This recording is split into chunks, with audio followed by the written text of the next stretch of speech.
વડોદરા શહેરમાં અસામાજિક તત્વોનો આતંક યથાવત જોવા મળી રહ્યો છે. સાથે જ પોલીસની કામગીરી ઉપર પણ અનેક સવાલો ઊભા થાય છે. વડોદરા શહેરમાં અસામાજિક તત્વોનો આતંક જોવા મળી રહ્યો છે.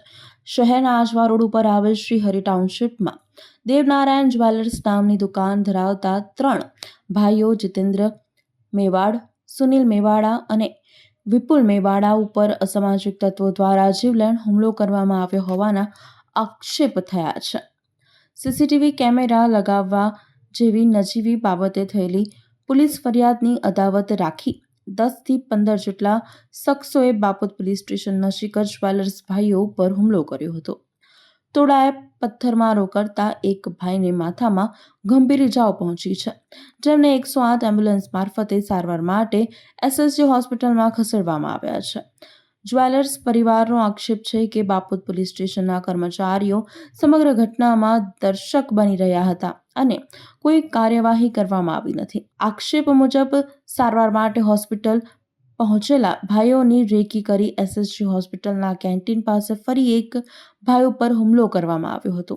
અન્ય એક ભાઈને એકતાનગર નજીક રોકી માર મારી તેની પાસે રહેલી બેગ લૂંટવાનો પણ પ્રયાસ કરવામાં આવ્યો હતો. ત્રણેય ભાઈઓએ શ્રી હરિ ટાઉનશીપમાં રહે છે.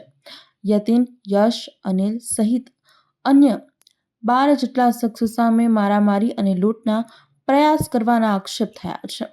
સમગ્ર મામલે બાપોદ પોલીસ સ્ટેશન તથા રાવપુરા પોલીસ સ્ટેશન ખાતે ફરિયાદ આપવામાં આવી છે. જો કે બાપોદ પોલીસની નજર સમક્ષ હુમલો થવા છતાં એફઆઈઆર નોંધવામાં ન આવી હોવાના ગંભીર આક્ષેપો થયા છે અને પોલીસની કામગીરી ઉપર પણ સવાલો ઊભા થયા છે. શ્રી હરિ ટાઉનશીપના ગેટ પાસે શોપ છે, તો ત્યાં કેવું છે કે દરેક સોસાયટીમાં અમુક અસામાજિક તત્વો હોય એવા ત્યાં પણ છે. તો એ લોકો શું કરે છે કે આપણી દુકાનની સામે જે પાર્કિંગની જગ્યા છે ત્યાં પાણીપુરીની લારી લગાવવા માંગે છે અને હપ્તા વસૂલી કરવા માંગે છે, બેઝિકલી જે અલાઉડ નથી, લીગલ નથી. તો આપણે એનો વિરોધ કરતા વીએમસીમાં કમ્પ્લેન આપી હતી, તો વીએમસીએ ત્યાંથી એમને હટાવી દીધા હતા. તેમ છતાં એમને શું કર્યું કે 10-15 દિવસ પહેલા આપણી દુકાનનું બોર્ડ ડેમેજ કરી દીધું, જે અત્યારે પણ ડેમેજ કન્ડિશનમાં જ છે, તમે જોઈ શકો છો. તો પછી આપણે શું કર્યું કે આપણી દુકાનની સેફટી માટે, આ તો આજુબાજુમાં ઓલરેડી 2 વાર આપણે તાળા તૂટી ચૂક્યા છે જ્વેલર્સની દુકાનના, તો આપણે સેફટી માટે શું કર્યું કે આપણે જે ગેટ પાસે આપણી દુકાનની જે દિવાલ છે એની ઉપર આપણે 2 કેમેરા લગાડી દીધા. તો એના કારણે એમને એવું થયું હશે કે હવે આપણો અડ્ડો તો બંધ થઈ જશે, તો એમને અવારનવાર હેરાનગતિ કરવી ને ગમે તે રીતે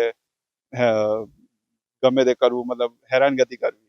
તો એમને શું કર્યું હશે કે અમને કે આવી રીતે સોસાયટીના ગેટ પાસે કેમેરા લગાવવા લીગલ નથી. તો હું એવું કહું છું કે એ તો બધાની સેફટી માટે જ છે. અગર કેમેરા લગાવ્યા છે તો એ લોકો અહીંયા કમ્પ્લેન કરી હશે, તો અમને અહીંયા બોલાવવામાં આવ્યા. તો મારો ભાઈ એક તો પોલીસની સાથે પીસીઆરમાં આવ્યો, બીજો બાઇક લઈને આવતો હતો.